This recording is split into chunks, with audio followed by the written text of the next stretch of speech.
que este maroto aqui tramou-me bem tramado. Felizmente foi perto de casa e agora vamos ver como é que se arranja isto. Ora bem, o que é que tem aqui?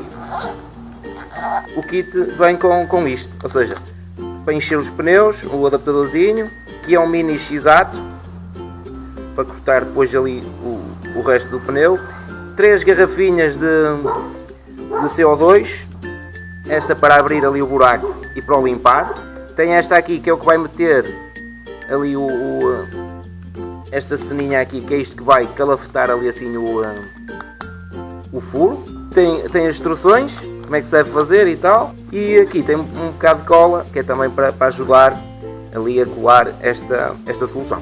Estas garrafinhas podem ser compradas à parte. Cá está ele, o macaco.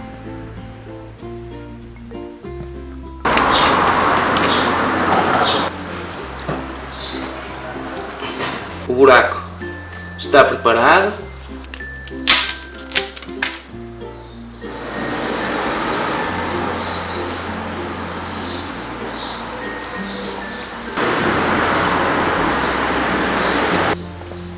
Vamos ver se conseguimos meter isto aqui.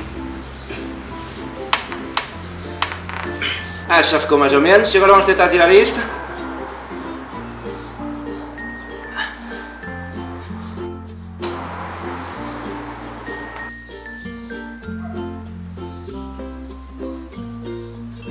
Vamos tentar cortar isto assim.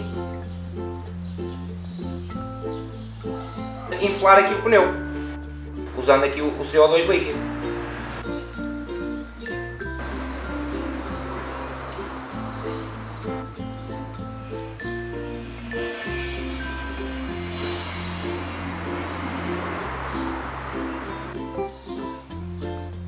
Não sei se conseguem ver isto a fungar, que isto fica mesmo gelado.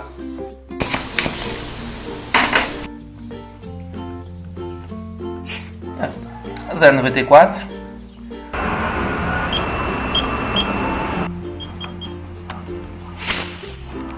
Pronto. Prontinho.